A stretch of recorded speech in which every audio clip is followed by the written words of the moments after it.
अच्छा शेखर जी, हम शुरू करेंगे। हाँ। यहाँ से हमने लास्ट टाइम यहाँ किया था। औषधि वेद माता च द्रव्य शक्ति प्रभावनी वैद्या वेद चिकित्सा च स्फुत्या रोगनाशिनी मृगया मृग मृगमासादा मृगत्वंग मृगलोचना वागुरा बंध रूपा च वध रूप वधोद्वता। यहाँ तक करेंगे पहले। The औषधि। first nama is Oshadhihi. Oshadhi means the life-giving herb. Technically, according to the Vaidya Shastras, and even the references are found in the Shatapada Brahmana, Aushadhis are distinguished from the normal medicinal plants. Though we tend to understand the word Oshadhi as a medicinal plant, Oshadhis are those plants which are normally Jyotirmai, since they are bioluminescent medicinal plants.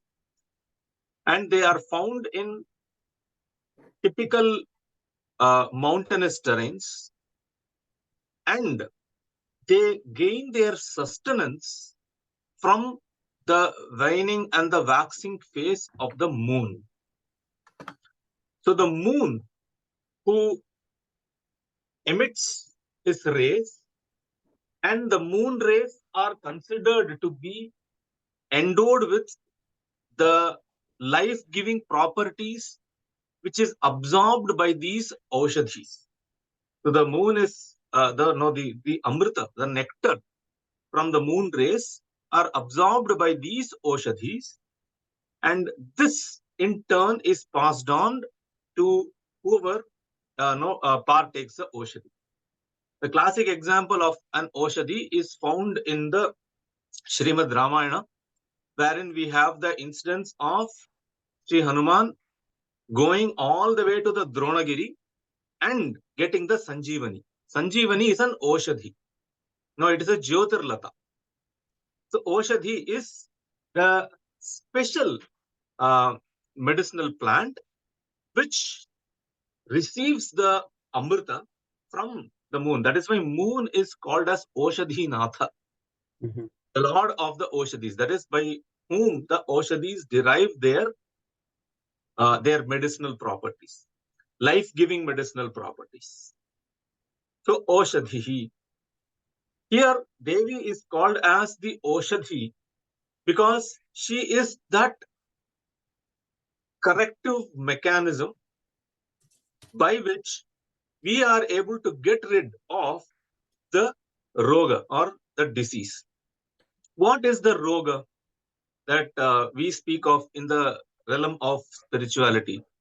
The roga is seeing things as different from oneself.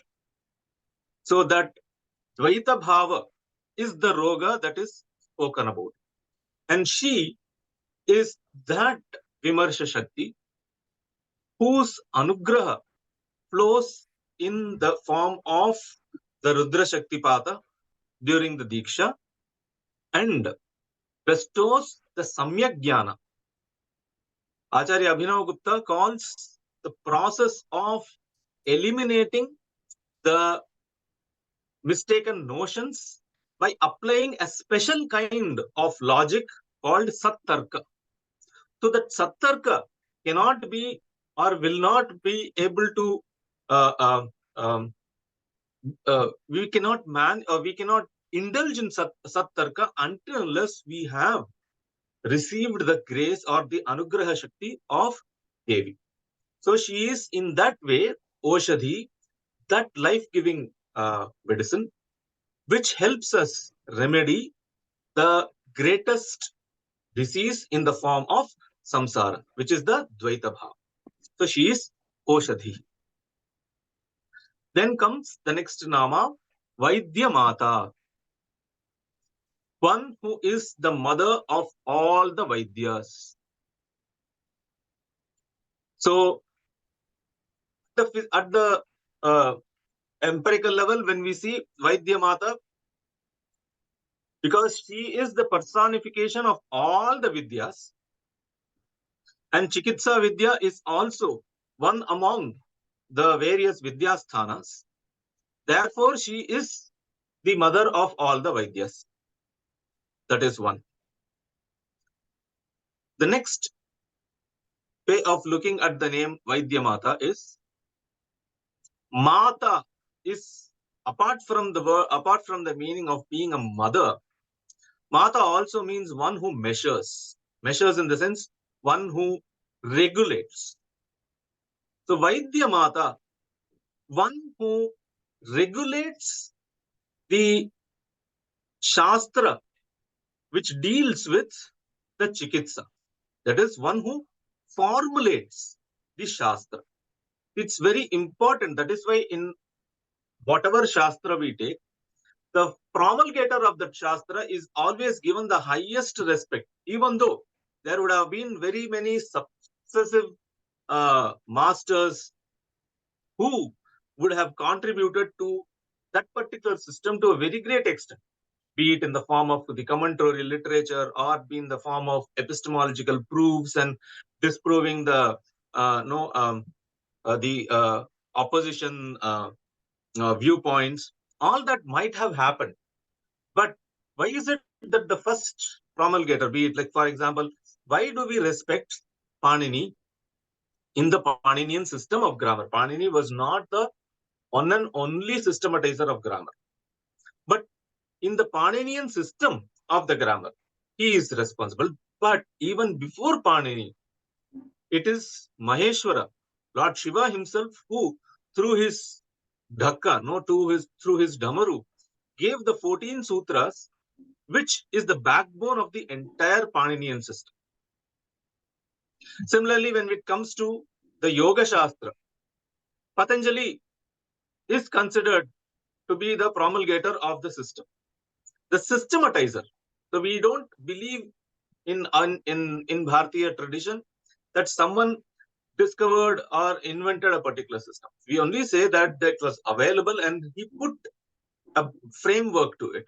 So when we speak of Devi as the person who gives the framework to Vaidya Shastra, it refers to the ability to bring or to systematize, to codify rules and regulations responsible for making that as a Shastra. What is Shastra? Nothing but a system by which you are able to predict, you are able to control the entire learning system. So she is Vaidya Mata in that sense. The next Nama, all these Namas, at least a few more Namas, are related to the Vaidya Shastra, the Ayurveda. The next Nama is Dravya Shakti. Because in the system of Ayurveda, when we speak of Ayurveda, I'm using it in a very generic sense, not in a narrow sense of how we understand it today. In the Ayurveda Shastra, there are three things by which one can heal a person: Mani, Mantra, Aushadha. Money is gems. So the gems, the precious gems, okay, the Navaratnas and others, were also formed, or they were also used for therapeutic purposes. Mantras were used for therapeutic purposes. Aushadhi is made of physical herbs. So a good Vaidya was supposed to have a balanced or a homogeneous knowledge of all the three. In today's age of hyper specialization, we tend to ignore the interconnectedness of the systems of knowledge. Whereas our model always emphasized on the interconnectedness of model. So in education psychology, there are two models that we speak of in the learning. One is the bottoms-up model and other is the top-down model. So the Western knowledge system is the bottoms-up model, whereas ours is a top-down model. So in the top-down model, what happens is that we are able to have, or we are expected to have, a comprehensive idea about a wide range of subjects before we enter into the specialization. That is why in texts, when we look at what are all the systems or what are all the knowledge areas which the princes and the others were proficient in, we'll find a wide range which included, apart from the Vedic and the philosophical education, the other systems of sciences and the arts, which were called as Kala. So Vidyasthanas, or the Shastras, which are sciences, and Kalas, which are fine arts. So it all had to come together to give a holistic education system. So when we speak of Dravya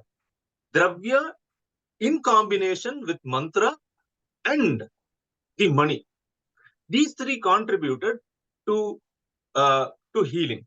So in whatever measure, whatever was required, the Vaidya would prescribe.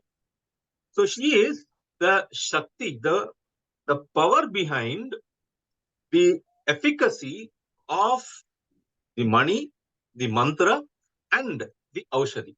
So to put it together, the term used here is Dravya. So Dravya represents all the three. So mantra is also referred by the term Dravya here, even though strictly speaking, Dravya means category or substance. Okay, but here it also means the mantra. So Mani, mantra, and Aushadhi. So she is that Shakti, the power behind, or the healing power behind all that. The next nama is Prabhavini. Prabhavati. Prabhavati. Prabhavati. Prabha. Bha means to shine. That is why the name of our Desha is Bharata. Rata means one who is engaged, those who are attached to. Bha, light. Light is always a symbol for knowledge. So our system, our country has been from the very beginning a knowledge-centric society. So when we say Bharata, the land where people are automatically and naturally aligned and affiliated to knowledge, seeking knowledge. Similarly, Prabha. Prabha is also that Prakrishtha, that effulgence. Prabhavati, one who is endowed with this Prabha. Now, Prabha is Prabhava, means the power. So when we look at this as Prabhavati, it can mean either one who has the lustrous, the lustre. When we look at it as Prabhava, when we take the term as Prabhava, it means the efficacy. Since the context is in such a manner wherein we are discussing the Vaidya Shastra, the better reading would be, or better interpretation would be, is one who is the efficacy, one who gives the virility to this Mani, Mantra, and Aushadhi. So it is very similar to Dravya Shakti, the meaning of the term Dravya Shakti. But when we speak of Prabhavati, it is because of her that all the three becomes successful in giving the Prabhavini. Sorry. Okay, so Prabhavini, all the more saying that one who is the efficacy or the virility. So Prabhavini, one who is who is in the form of the virility behind the Mani Mantra and the Aushadhi. The next nama is Vaidya. Vaidya. Vaidya, the physician, one who is expert in the art of healing, is Vaidya. So she is Vaidya, the physician. Because at all the three levels, be it at the Adhibhautika, the Adhyatmika, Adhidevika, all the three levels, she is responsible for the healing. At the physical level, at the level of dealing with the world around us, with all the natural elements, and the spiritual. Wherever we have any kind of difficulties, she is the one who helps us overcome the difficulty. Therefore, she is Vaidya. Apart from this, there are many stotras, there are many temples across India, wherein we have specific instance of Devi acting as the Vaidya. That is where she has caused for the remedy of certain problems or certain physical ailments and others. To an extent that there are temples which are specifically visited for certain health issues, many across India. So she is Vaidya at the physical level. At the Adhyatma level, we have seen that she is the one who removes the Dvaita Bhavana. Therefore, she is Vaidya. At the Adhidevika level, she removes the obstacles caused by the other natural factors. Therefore, she is Vaidya there also. So she removes these three levels of obstacles from us. That is, for the removal of, to stress upon the removal of these three, the normal practice of chanting the Shanti 3 times at the end of our prayers was prescribed by our acharyas. So when we say the Shanti, 3 times, Shanti, Shanti, Shanti, it is to ensure that the 3 levels, the obstacles at all the 3 levels, the Adhyatmika, Adhidevika, and the Adhibhautika level, are taken care of by the grace of Guru and Devi. Okay. So she is Vaidya. Vaidya Chikitsa. Vaidya Chikitsa. The Chikitsa is diagnosis which is made by the Vaidya. So she is that right diagnosis made by the Vaidya. Right?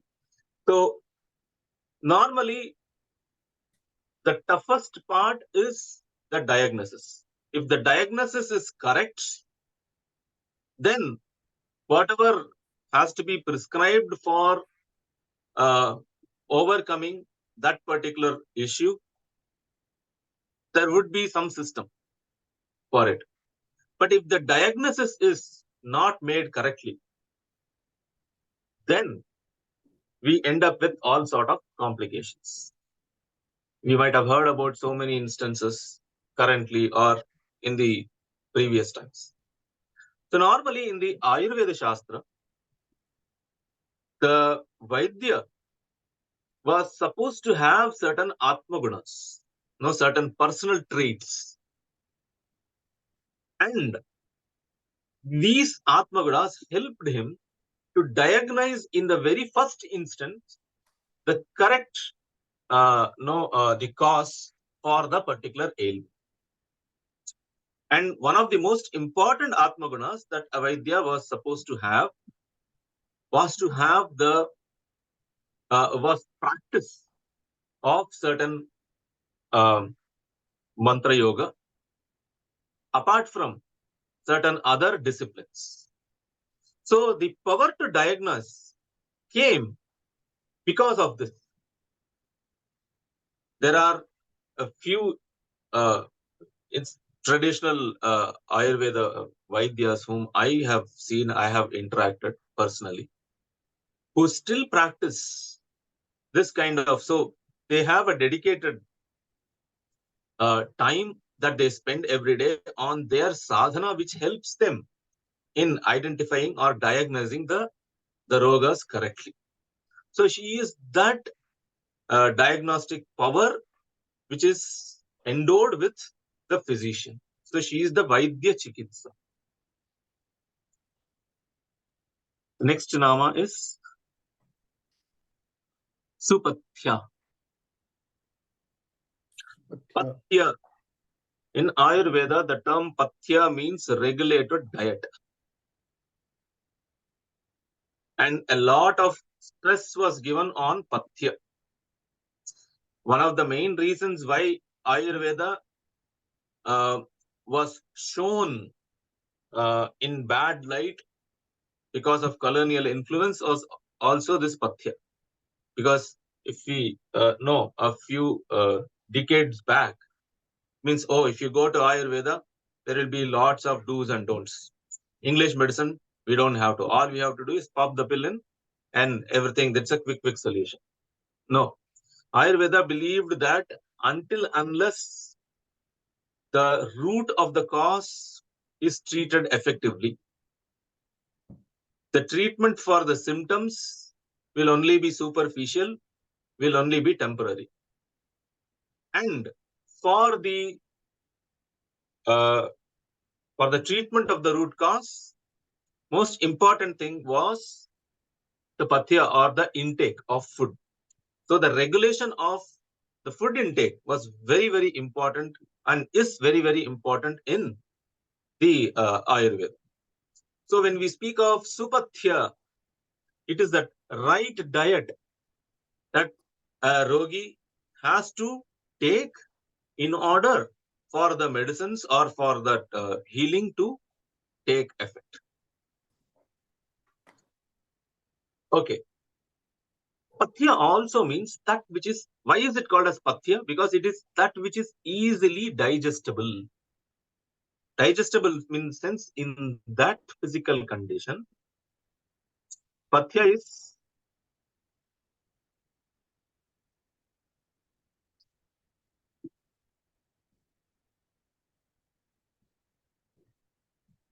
one minute.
I'm very sorry for the disruption.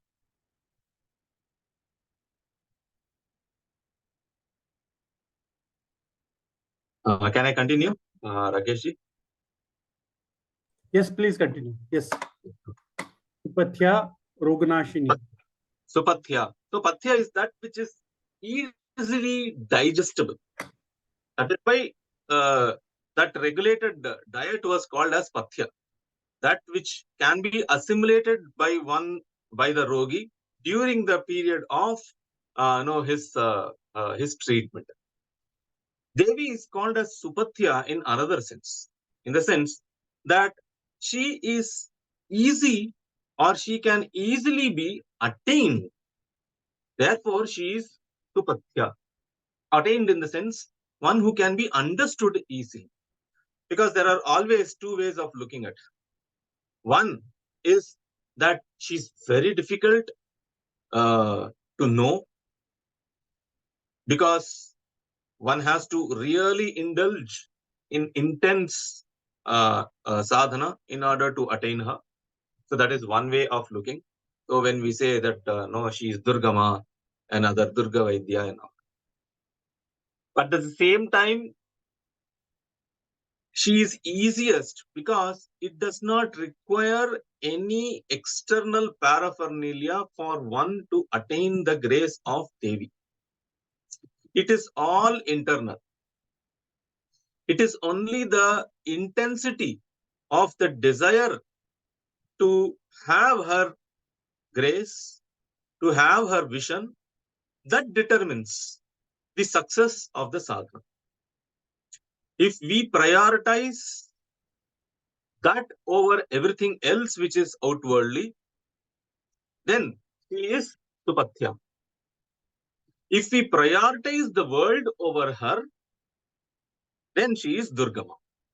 So she is Supathya. The next nama is Roga Nashini, one who destroys the Roga. So we have seen the implications of this nama. Roga here also refers the physical and the spiritual, which is the Dvaita Bhava. So Roga Nashini.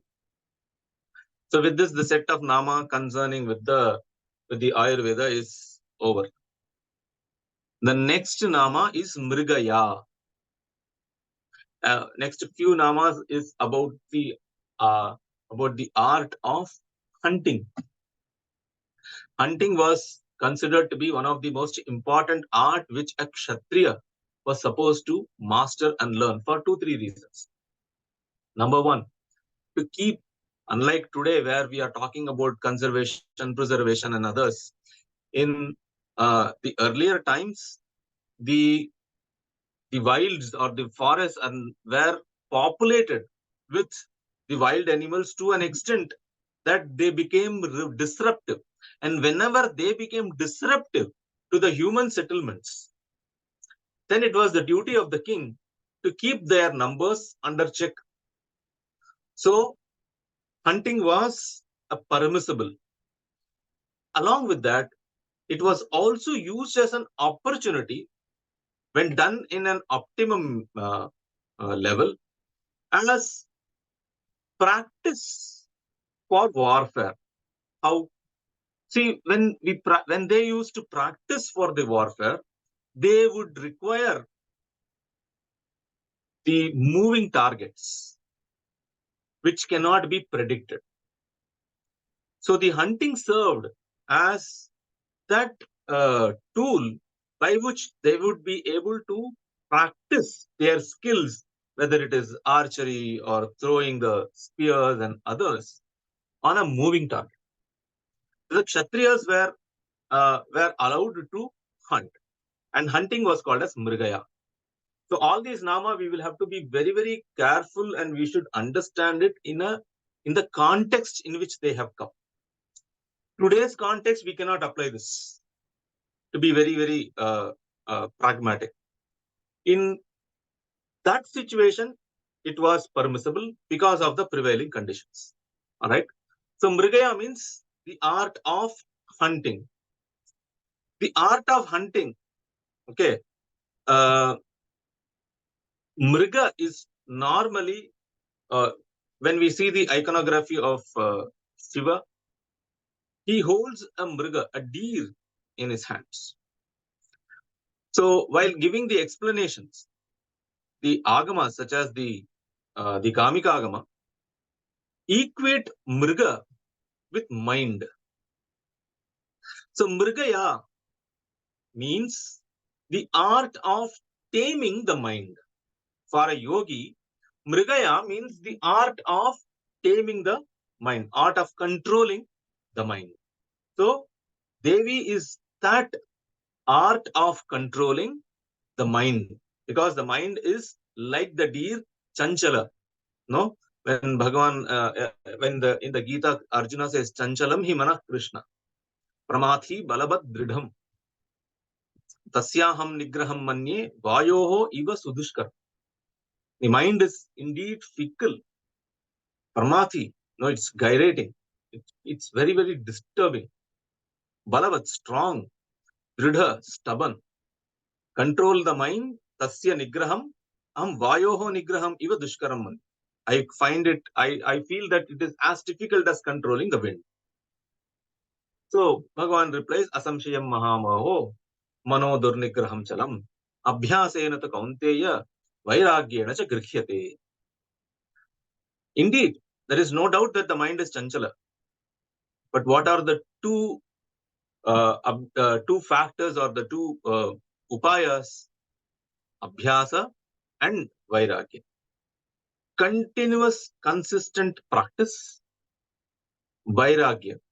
Giving up attachment where it is not required. Vairagya in our Shastra, as Acharya Abhinav Gupta explains, is giving up attachment to those where it is not required. It is not giving up attachment. Okay. So we have to be very, very discerning where to be attached and where not to be. Because at a certain stage, there needs to be an attachment till we reach a stage of complete detachment of from all the vikalpas. So, okay, coming back. So, mrigaya. Mriga mamsada. Next nama. Mriga mamsada. Mriga mamsa. The flesh of the deer or animal. Atti. One who consumes. Mriga mamsada. So, one who consumes the meat of the animal. Okay. Without getting into the charcha of vegetarianism versus non-vegetarianism and all those things, because our shastras are very, very clear. They don't prescribe any one particular food or have a blanket ban on a particular kind of another food. There are certain restrictions, no doubt. But here, this particular nama is not referring to the practice, okay, of eating. Here, it is referring to Mrigamamsa in the Tantra Shastra, refers to the Pashubhava or the ego, the Anavamala, by which we are able to identify ourselves to a specific body, whether it is Thula or the Sukshma Sharira. One who devours, one who consumes this limited, this limitation. Okay, this is a mistaken notion of limitation. It is not factual. It is only apparent. So that is why in the Panchamakaras, the second, which is the Mamsa, refers to the ego. And the mantra used for the samskara of this is the Pashupata mantra. The Pashupata mantra is used for the samskara of the Dvitiya Dravya. Pashupata mantra is that which cuts the limitation and sets the jiva away from the Anavamala. So Mrigamamsada is that aspect by which Devi removes the Anavamala of the sadhaka. Okay, so Mrigamamsada. Mrigatvak.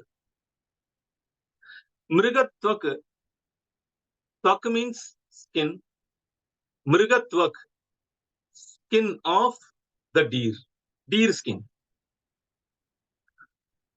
In the spiritual sadhana, deer skin and tiger skins were considered very, very beneficial or supportive for sadhana. To an extent, in Gita, Bhagavan says or gives us the method of how we should arrange our asana. How should a yogi or a sadhaka arrange his asana? So he says, first lay down, okay, a layer of darbha. On that, put an ajina, that is the deer skin. On that, you spread a layer of a wool or a silk cloth. This is how an asana has to be prepared for a yogi. In the Tantra, when we go, there are many other specific directions for preparing a particular asana. Because asana siddhi was considered to be one of the most important elements for the success of the mantra sadhana. So Mrigatvak was very, the deer skin was considered very, very supportive for the progression made by, to be made by the sadhana. Once again, all these are from a very different era where situations were completely different. Okay, cannot be applied today. So Mrigatvak. Next is Mrigalochana. The eyes, Lochana is eyes.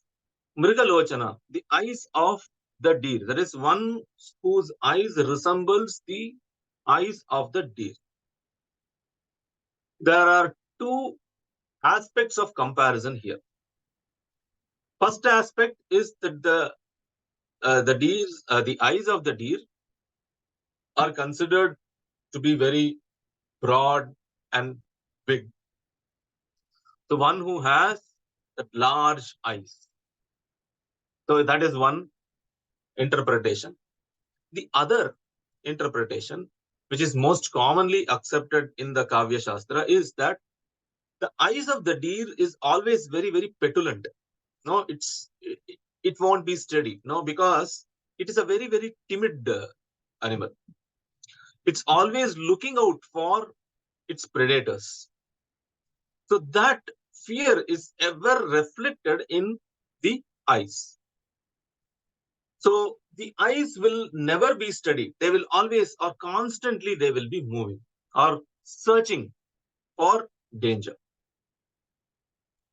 So normally when the eyes of a person, especially a woman or Devi, when it is compared with Mriga, it means that petulance, okay, in the eyes.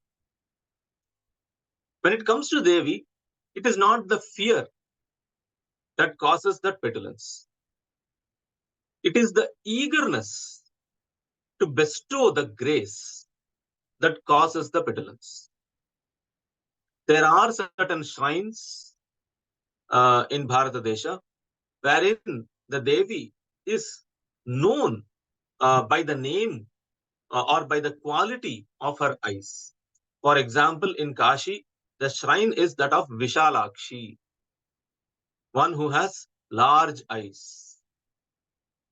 In Madura, in Tamil Nadu, she is called as Meenakshi, one who, like the fish, it is considered that the fish would hatch or would cause the hatching of its eggs by merely looking at it. That is, it gives nourishment by her drishti, by its own drishti, by its own sight. Similarly, Devi Meenakshi, by mere sight, bestows the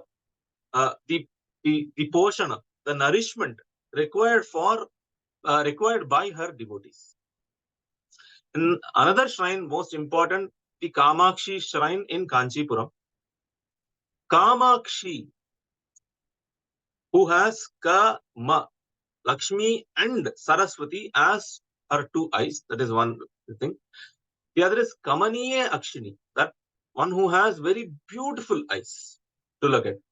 So if we happen to see her during the Abhisheka, especially when the honey is poured, we can see that the eyes are, the eyeballs are not facing straight. They are towards her left hand side. That is, it looks towards the left. That is Apanga. Okay, that is towards the end of the eyes. That's how it is. So the eyes, there are many namas by which the Devi is known because of the quality of the eyes. And Mriga is, she is always looking out for what can she do for the welfare of her bhakta. And because of that, her eyes are ever moving. Therefore, she is called as Mrigalochan. So this nama is very common across many Devi Sahasranamas. Okay. The next is Vagura.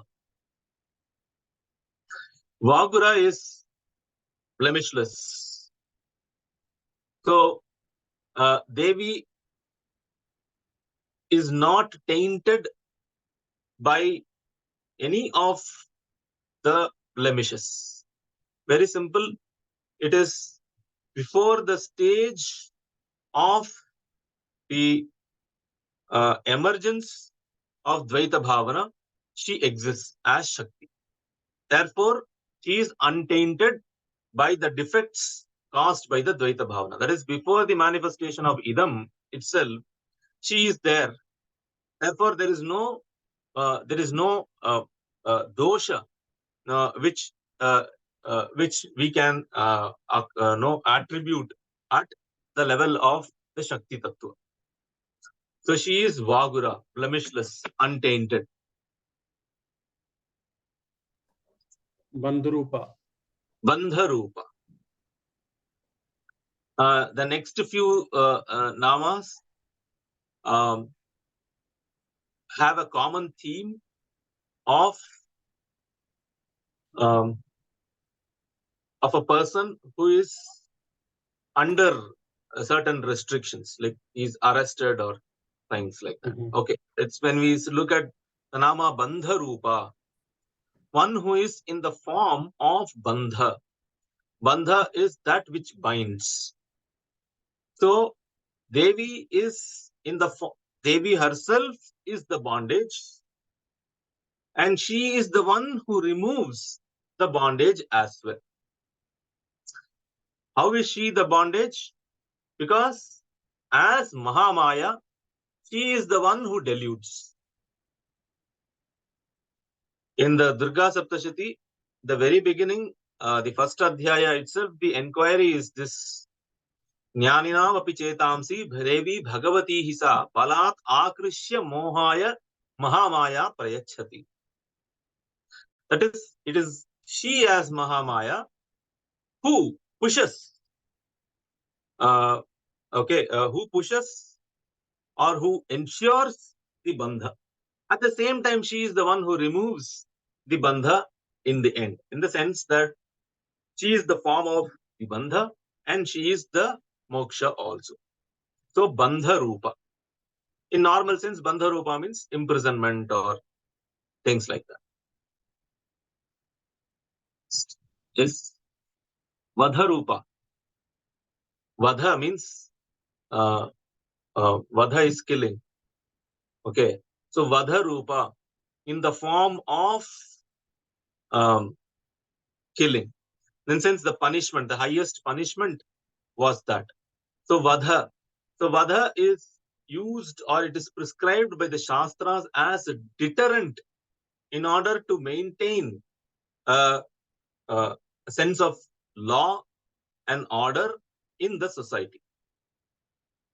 But at the same time, lot of guidelines were also issued before anyone could be sentenced to death.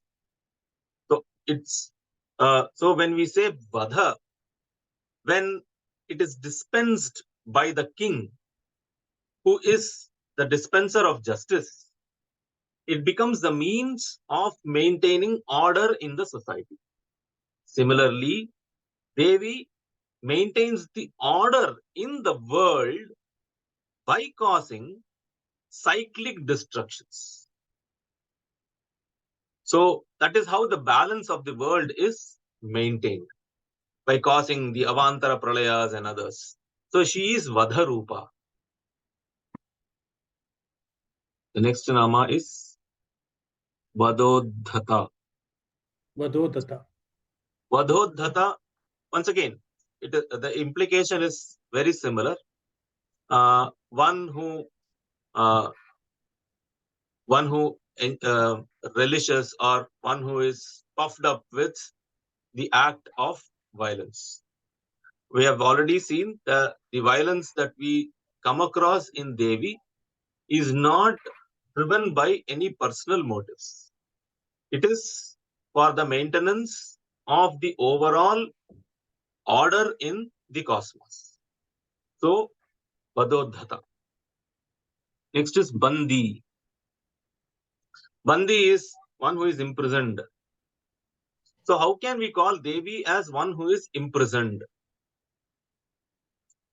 Directly, we have to understand the word Bandi to mean one who can be captured within one's heart. That is how we can explain the term Bandi.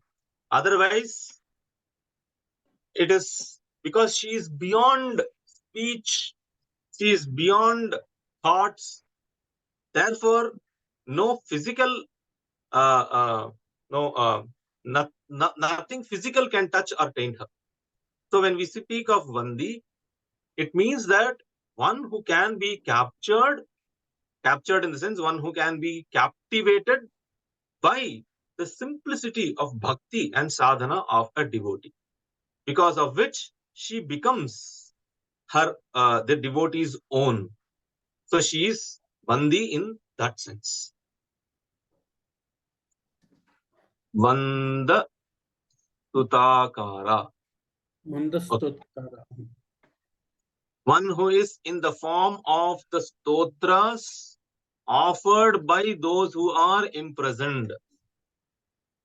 In the sense, one who relieves people who are imprisoned when they sing her praises. Once again, when we go to Durga Saptashati, it says, Aghurnito va vatopi, bandho vadhyagatopi va.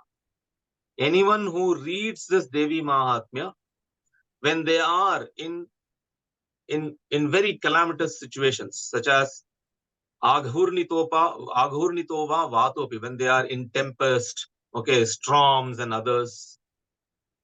Bandho, who is arrested for certain reasons. Vadhyagataha, who is about to be sentenced to death. Then the Parayana of Durga Saptashati will release him from all these, will help him overcome these calamities. So when we speak of Vanda Stutakara, means one who is praised by people who are in hopeless situation in order to overcome them. Okay. Karabandha Vimochani. Karabandha Vimochani. Karagara means the jail. So the bandha, that is the imprisonment. Vimochani, one who releases people from the shackle of imprisonment. So since the context is, we are speaking of the arrest and others, it also means physically those who are in such situation, she helps them get released from that. For all the other sadhakas per se, the samsara is the bandha or the kara, and from this we are able to come over because of her grace. Kara bandha vimocha. Do we stop here, Rakeshji? Okay, sure, Shekharji. I think page number 15, we will do it next week. Namaste. Thank you everybody. Namaskar.